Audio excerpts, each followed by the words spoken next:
A vida continua com Pedro Silva, aos sábados, no Rádio Clube de Angra. Ora, viva, boa tarde, caros amigos e ouvintes do Rádio Clube de Angra. Bem-vindos à nossa rubrica A Vida Continua. Mais uma semana se passou e como o tempo passa rápido. E a sensação que todos nós temos é que, de facto, está a passar.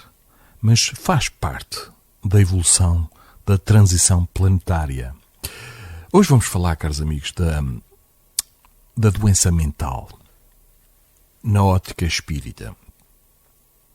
O espiritismo vem desde o século XIX a lançar luz sobre os mais variados temas que até então pareciam insolúveis.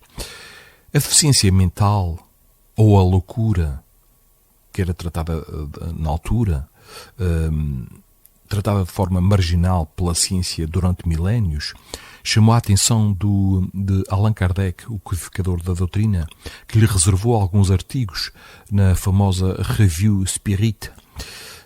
Mas como é que deve ser encarado o problema da doença mental sob a ótica espírita? Quais os elementos envolvidos nesse processo de tanta dor? Qual o papel da família que tem em seu seio um doente?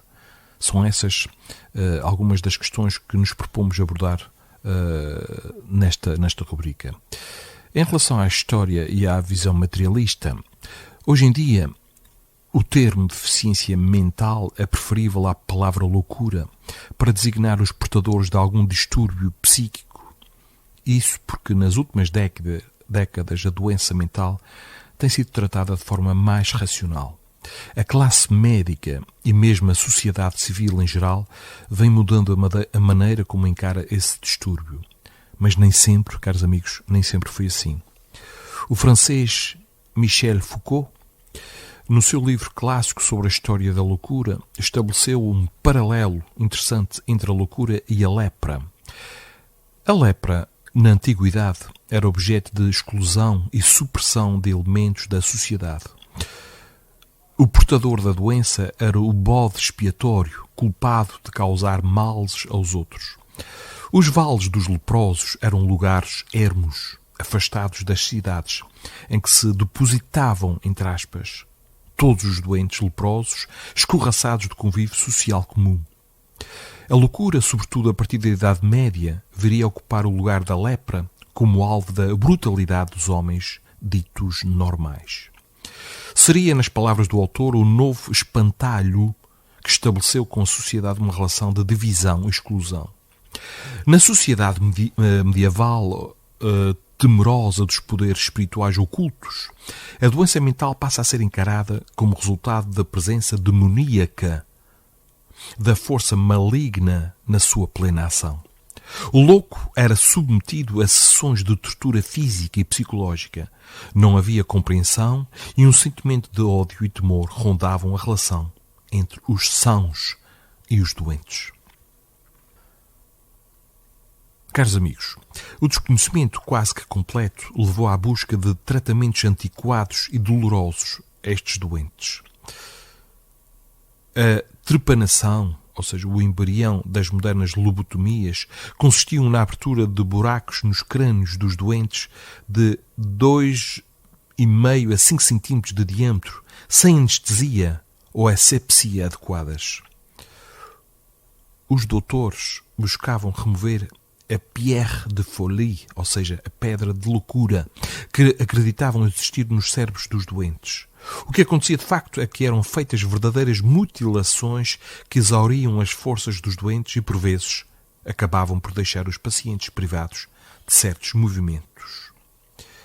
A partir do século XIX, com o nascimento da psicanálise e as importantes contribuições de Freud, a psiquiatria, como um dos braços da medicina, pôde avançar em alguns pontos no tratamento da loucura, mas não o suficiente. Freud, com o desenvolvimento da teoria da libido, não conseguiu dar conta do complexo problema da deficiência mental. Jung, então, questionou a influência capital do aparelho genésico do desenvolvimento do ser, defendido por Freud. Os tratamentos com eletrochoque, a eletroconvulsoterapia, as convulsões induzidas por metrazol, a indução à febre, enfim, nunca foram completamente bem-sucedidos no auxílio aos doentes. Tratamentos, por vezes polémicos, e resultados efêmeros, levaram a partir das décadas de 170 a um movimento conhecido por antipsiquiátrico, que questionava as terapias convencionais e o sistema psico-hospitalar tradicional. Em relação, caros amigos e ouvintes, à visão espírita desta patologia, o facto é que a ciência tradicional nunca soube realmente o que provocava a doença mental. Porque é que pessoas relativamente sãs em alguma fase da vida começavam a manifestar traços de insanidade? Porque é que outras já nasciam doentes? E ainda, porque é que tantas se curavam sem razão aparente? A psiquiatria tem estado atada, é verdade, pelos limites do cérebro, pelas barreiras do corpo material, fonte que, sabemos, não é a origem principal da doença, mas sim a manifestação de algo que é externo a ele. Vejamos agora no que é que o Espiritismo contribui para o entendimento desta questão. Allan Kardec e os espíritos da codificação que ditaram todo o conteúdo da doutrina nos apresentaram um elemento primordial para o entendimento do ser humano na sua essência, que é o espírito, o ser imortal, aquele que viveu e viverá inúmeras existências através das reencarnações, o ser que possui um histórico de uma vida milenar que não se restringe somente à vida presente. O Espiritismo abalou as estruturas do materialismo vigente, trouxe uma revolução no campo das ideias, inovou os conceitos religiosos e científicos. A ideia da existência do espírito pôde explicar a gênese de muitos problemas da vida cotidiana. Caros amigos, através da lei da reencarnação, explicou a questão das causas atuais e passadas das nossas aflições, que, como seres imortais, somos fruto do que fizemos anteriormente. Sofremos mais ou somos mais felizes de acordo com o que vivemos, construindo nas nossas existências nas diversas moradas do Pai. Uma das ideias mais importantes introduzidas pelo Espiritismo, fora a da lei de causa e efeito, emprestada, de certa maneira, da lei da física de ação e reação. A lei de causa e efeito nos deu uma amplidão, uma amplitude de visão que nos ajudou a compreender, por exemplo, que a nossa vida presente é reflexo do que temos sido até hoje, inclusive das nossas vivências passadas. As nossas faltas anteriores, nossos erros passados, surgem hoje como expiações, assim como os nossos acertos aparecem-nos como paliativo ou recompensa na vida atual. Plantamos sementes, repito, plantamos sementes voluntariamente e hoje somos chamados à colheita. É uma lei, caros amigos, é uma lei natural. A loucura ou a doença mental, como preferir, deve ser também encarada sobre esse prisma como reflexo de uma atitude passada. Como se manifesta de uma forma negativa, trazendo sofrimento tanto para o doente como para a família, há que se concluir que seja reflexo de uma falta anterior. Pois, para todo efeito, como diz a ciência, para todo efeito existe uma causa. Emmanuel Espírito e Joana de Ângeles explicam-nos que são várias as causas da loucura que quase sempre são contraídas por faltas numa existência anterior. O suicídio, o uso inadequado das faculdades mentais, o envolvimento exagerado com a vida mundana ou mesmo um progresso intelectual sem a contraparte moral podem ser assinalados como causas anteriores de uma vida atual mergulhada na insanidade. O espírito que procedeu assim, no seu desencarne, ou seja, quando partiu para o plano espiritual, percebe que viveu de forma desequilibrada e sente-se ele próprio uma espécie de criminoso. No seu tribunal da sua própria consciência, vê que foi o causador de uma desarmonia muito grande e na aflição dos males que praticou, sente-se culpado. As suas faltas todas, assim como as boas ações também, impregnaram o seu corpo espiritual, no dizer de Paulo de Tarso, que nós na doutrina espírita chamamos de perispírito, porque é o corpo semimaterial que envolve o espírito, e ele vê no processo da reencarnação a única forma de reparação possível. Busca, assim, um mecanismo autopunitivo que possa absolvê-lo dos males que praticou. Sente que uma nova vida na Terra, num corpo portador de uma doença mental, poderá livrar-lhe do peso das suas ações infelizes passadas. Caros amigos e ouvintes, neste que é um dos pilares da doutrina espírita, no processo da reencarnação, o espírito aplica-se-lhe de forma consciente ou inconsciente uma punição porque deseja evoluir e sabe que para isso tem de apagar os erros cometidos no passado. Vejamos que esta punição não é de fora para dentro, é da nossa própria consciência, porque Deus não castiga.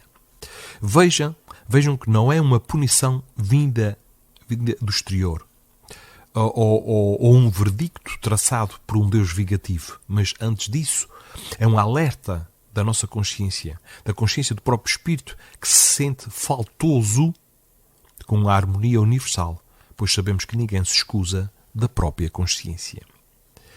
Ninguém pode fugir de si mesmo, é impossível.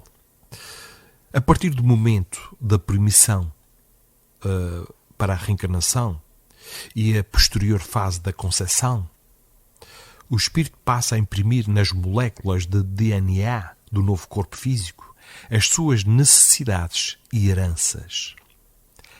Essas impressões materiais serão recurso propício à sua evolução. Os atos anteriores do espírito, que é herdeiro de si mesmo, ou seja, nós somos herdeiros do nosso próprio passado, de tudo o que fizemos, ou seja, os atos anteriores do espírito, que é herdeiro de si mesmo, lhes plasmam o destino futuro e, através do seu desejo de se redimir, aplica-se-lhe a pena, entre aspas, a pena necessária aos crimes que lhe pesam na economia moral. Notemos, caros amigos ouvintes, notemos que o espírito não é louco, pois tem a consciência das suas faltas e deseja repará-las.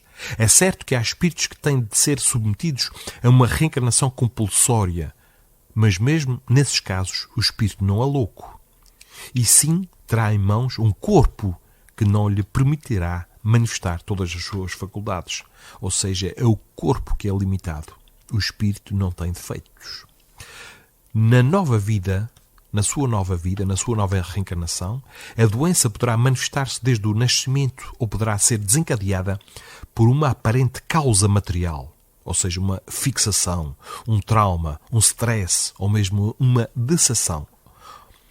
O que devemos saber é que, em ambos, o gérmen da doença mental já estava registado no perispírito do reencarnante. Da neurose mais simples, passando pelo mongolismo, pela demência, pela esquizofrenia, a gênese é sempre a gênese, a causa é sempre espiritual. Outro aspecto que temos de considerar é a loucura desencadeada por um processo obsessivo que também tem por causa um ato anterior.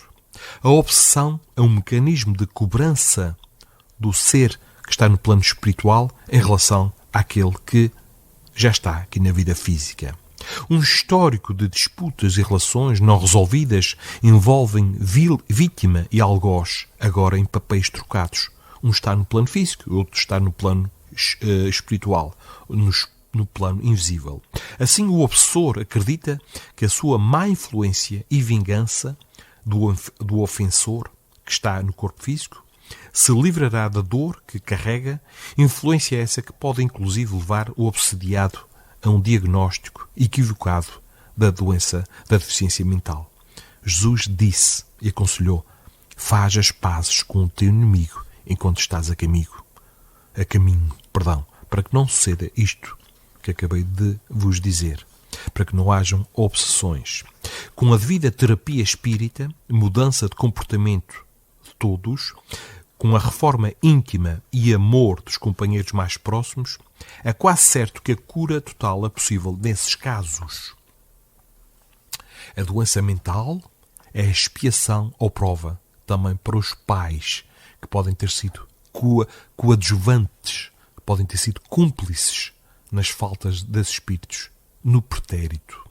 Eles são agora testados e deverão aplicar todo o amor possível na convivência com o doente, sendo responsáveis pelo ser débil que os acompanha.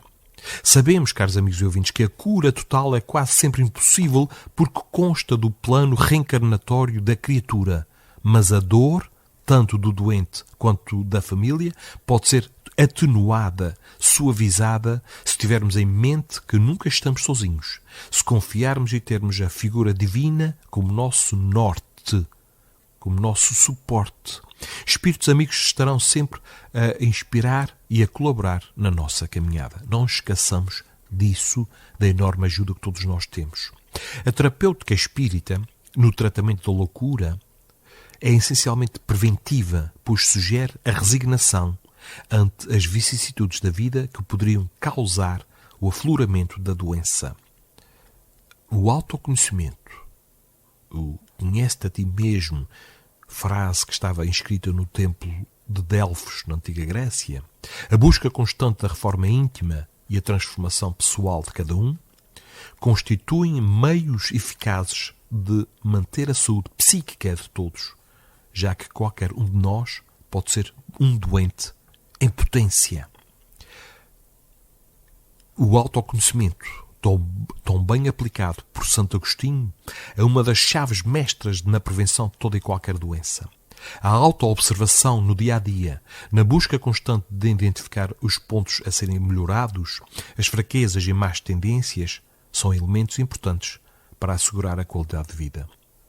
A proposta de renovação íntima, de transformação moral, da mudança dos hábitos mentais, da substituição do pensamento negativo pelo positivo, são ferramentas de prevenção ditadas pelo Cristo e renovados pelo Espiritismo. A fé e a confiança em Deus deverão dar-nos uma natural resignação ante as tribulações cotidianas. E o Espiritismo nos faz lembrar que a vida na Terra é sempre passageira, que se passarmos por tudo de forma equilibrada, digamos que uma sorte, entre aspas, uma sorte mais feliz, nos aguardará no plano espiritual, não esquecendo que a sorte dá muito trabalho. Se olharmos para a vida imortal do espírito que somos, veremos que passamos hoje apenas uma fase passageira nesta existência. Que a cruz, embora possa parecer demasiado pesada, pode ser perfeitamente carregada se tivermos força e confiança na providência divina. Todo esforço, caros amigos e ouvintes, todo o esforço será recompensado. E aos olhos do Pai Celeste, cada gota de suor será computada no final. Nunca há injustiça alguma vinda do céu. Encaremos as dificuldades como oportunidades de progresso. Esta, caros amigos e ouvintes, é a proposta do Espiritismo. Nada acontece por acaso. Para terminarmos esta nossa rubrica, vou-vos deixar com a pequena mensagem do livrinho Vida Feliz por Joana de Ângeles, que diz assim: nunca enganes ninguém. A vida é grande cobradora e exímia retribuidora. O que faças com os outros sempre retornará para ti. À sementeira sucede a colheita. Colherás conforme hajas plantado. Quem engana, ilude, trai a si próprio. E a si próprio se prejudica, desrespeitando-se primeiro e fazendo jus depois aos efeitos da sua conduta reprochável. Sê honesto para contigo e, como consequência, para com o teu próximo. E agora, sim, ficamos por aqui, nesta rubrica que hoje falou da doença mental. E aproveitemos para orar por estes irmãos, por todos aqueles familiares que têm um elemento no seu seio familiar.